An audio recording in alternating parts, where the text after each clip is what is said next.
జై తెలంగాణ, జై సింగరేణి.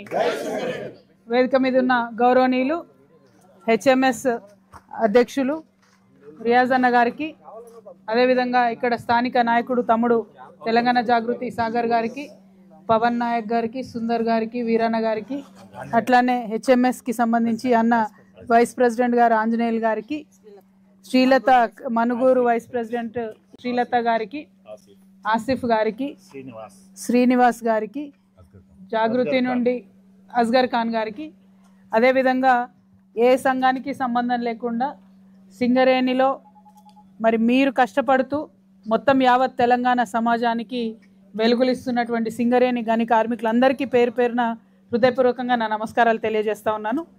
ప్రత్యేకించి మీ అందరికీ తెలుసు, సింగరేణి సంస్థను కాపాడడానికి తెలంగాణ రాష్ట్రం వచ్చిన తర్వాత అనేక కార్యక్రమాలు చేసుకున్నాం. ఇప్పుడు డిపెండెంట్ ఉద్యోగాలను కూడా కాపాడుకోలేనటువంటి ఒక అసక్తతలో ఉన్నాం. మరి కనీసం 2 ఏళ్ల నుంచి మనందరం మొత్తుకుంటుంటే మెడికల్ బోర్డు కూడా కరెక్ట్గా పెడతలేరు. పెట్టినట్టే పెట్టి ఒక 54 మందికి ఇస్తున్నామని చెప్పి మాట్లాడి అందులో 3-4 సెలెక్ట్ చేసి మొత్తం 50 క్యాన్సిల్ చేసింది. ఖచ్చితంగా మెడికల్ బోర్డు పెట్టాల్సిందే, సింగరేణిలో డిపెండెంట్ ఉద్యోగాలు ఉండాల్సిందే. ఈ నినాదంతో 19వ తారీఖు నాడు హైదరాబాద్లో హెచ్ఎంఎస్ మరియు తెలంగాణ జాగృతి ఆధ్వర్యంలో సింగరేణి కార్పొరేట్ ఆఫీసుని ముట్టడి చేయబోతా ఉన్నాం. దీనికోసం ఆల్రెడీ కార్యాచరణ తీసుకోవడం జరిగింది. ఎందుకు ఇదే ప్రధాన అంశంగా చెప్తున్నా అంటే, సింగరేణి కార్మికుడు తన ఉద్యోగాన్ని, డిపెండెంట్ ఉద్యోగాన్ని ఒక ఇన్సూరెన్స్ పాలసీ లాగా భావిస్తాడు. నాకు ఇబ్బంది అవుతుంది కానీ నా తర్వాత నా పిల్లగానికో, నా అల్లుడికో, నా బిడ్డకో జాబ్ వస్తుంది అని చెప్పి ఒక ధీమాతో ఉంటారు. కానీ ఆ ధీమా కూడా లేకుండా ఇవాళ ఈ ప్రభుత్వం చేసింది. కాబట్టి ఇది ప్రథమ ప్రాధాన్య అంశంగా దీని మీద పోరాటం చేయదలుచుకున్నాం. అట్లనే మనకు ఇల్లు కావాలనేటటువంటి కళ ఉంటుంది. ఓన్ యువర్ హౌస్ అనేటటువంటి అంశాన్ని అనేక సార్లు పోరాటం చేసినాం. కొంత సాధించుకోగలిగినాం, కొంత మేరకు లోన్లు ఇప్పించుకోగలిగినాం. కానీ సొంత ఇల్లు మరి ఉంటుందా సింగరేణి నుంచి రిటైర్ అయిపోయే టైంలో అంటే ఏమీ కూడా అగమ్య గోచరమైనటువంటి పరిస్థితి ఉన్నది. అది 2వ ప్రాధాన్యత అంశంగా తీసుకున్నాం. ఇక 3వది ఇన్కమ్ ట్యాక్స్.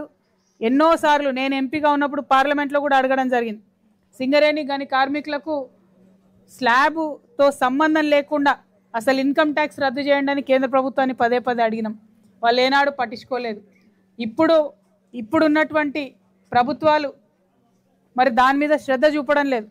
ముఖ్యమంత్రి గారు 50 సార్లను 100 సార్లను ఢిల్లీకి పోయి వచ్చారు.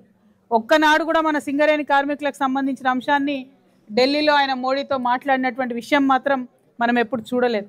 కాబట్టి ఇవాళ మీ అందరిని నేను రిక్వెస్ట్ చేసేది ఒకటే, మీ పక్షాన నిలబడి పోరాటం చేసేటటువంటి కార్మిక సంఘాలకు హెచ్ఎంఎస్ కావచ్చు, తెలంగాణ జాగృతి కావచ్చు, మాకు అండగా ఉండమని మిమ్మల్ని కోరడానికి ఇక్కడికి రావడం జరిగింది.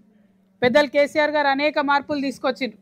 వాటితో మనం కొంత ప్రయత్నం చేసినాం, కొంత శ్రమపడ్డాం, కొంతమందికి ఉద్యోగాలు ఇచ్చుకోగలిగినాం.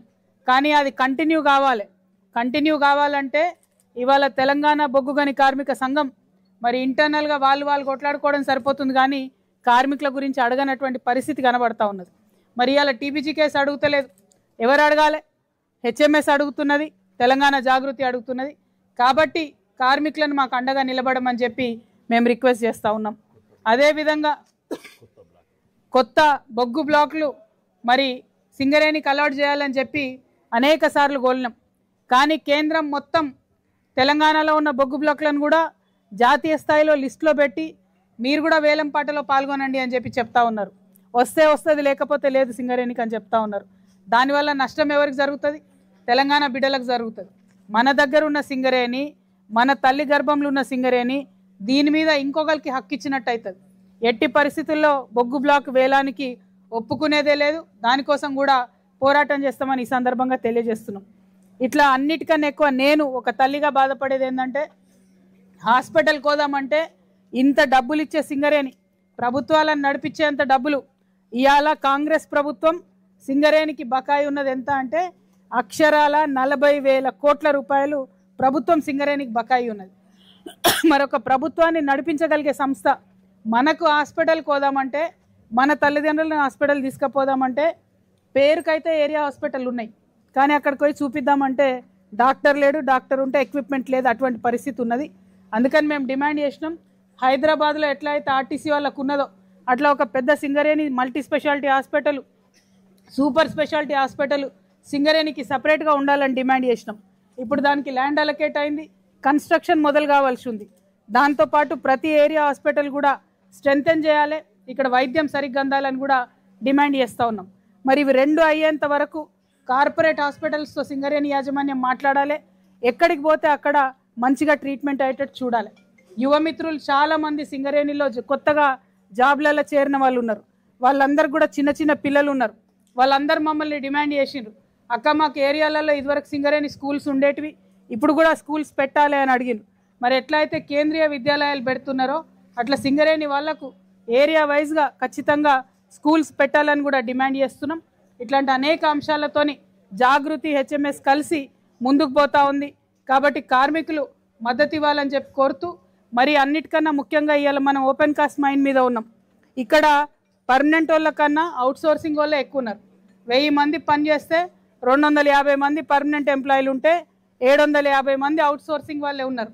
మీ అందరికీ నేను గుర్తు చేస్తూ ఉన్నా, జెన్కోలో ట్రాన్స్కోలో కాంట్రాక్ట్ ఎంప్లాయీస్ ఉంటే పట్టుబట్టి వాళ్ళను పర్మనెంట్ చేయించుకున్నాం. ఇదివరకు సింగరేణిలో కూడా ఎవరెవరైతే కాంట్రాక్ట్ ఎంప్లాయీస్ ఉన్నారో వాళ్ళను కూడా పర్మనెంట్ చేస్తేనే ఈ సంస్థ బతుకుంటుంది. మొన్ననే సింగరేణి యాజమాన్యం ఏం చేసింది, మీకు 5,000 రూపాయలు బోనస్ కింద ప్రకటించింది. 30,000 మంది కార్మికులు, అంతేనా సార్? బోనస్ అంటే సంస్థ ఒప్పుకున్నది 5,500, 30,000 మందికి బోనస్ ఇచ్చింది. అంటే సింగరేణి యాజమాన్యం డైరెక్ట్గా ఒప్పుకున్నది వీళ్ళని పర్మనెంటే, వీళ్ళు మా వాళ్ళే స్టాఫ్ అని. కాబట్టి వాళ్ళకి ఏదైతే వేజ్ బోర్డు జీతాలు ఉన్నాయో అవి అప్లై చేయాలి. ఇవాళ కాంట్రాక్ట్ ఎంప్లాయీ ఇంతకుముందే అన్నని మాట్లాడినా, ఎంత ఇస్తున్నారు అన్న జీతం అంటే 470 రూపాయలు అన్నారు. కానీ వేజ్ బోర్డు ప్రకారం, లేబర్ చట్టాల ప్రకారం 1,200 రూపాయలు రావాలి. 1,200 రావాల్సిన వాళ్ళకు 470 రూపాయలు ఇస్తున్నారు. అదే మనం పర్మనెంట్ అయితే 1,200 రూపాయలు చొప్పున మనకు వచ్చేటటువంటి అవకాశం ఉంటుంది. కాబట్టి దానికోసం ప్రయత్నం చేస్తాం. ఇట్లా 1, 2 కాదు, అనేక అంశాలు ఉన్నాయి. ఈ అంశాలన్నిటితోని మీ వెంట నిలబడి నడుస్తామని చెప్పి మీ అందరికి కూడా తెలియజేస్తూ, మళ్ళొకసారి బాయిలకు దిగే ముందు మైసమ్మని మొక్కుకొని దిగే ఆచారం మనది. బండి ఎక్కితే దిగేదాకా సేఫ్టీ ఉంటుందో లేదో తెలియని ఉద్యోగం మనది. కాబట్టి మీ ఆడబిడ్డగా, మీ సోదరిగా మీరందరూ ఆరోగ్యంగా ఉండాలి, జాగ్రత్తగా ఉండాలి, సేఫ్గా మీ వర్క్కి పోయి రావాలని కోరుతూ మీ అందరి దగ్గర సెలవు తీసుకుంటున్నా. జై తెలంగాణ, జై సింగరేణి, కార్మికుల ఐక్యత, కార్మికుల ఐక్యత, జై సింగరేణి, జై తెలంగాణ, జై హెచ్ఎంఎస్, జై జాగృతి. Thank you.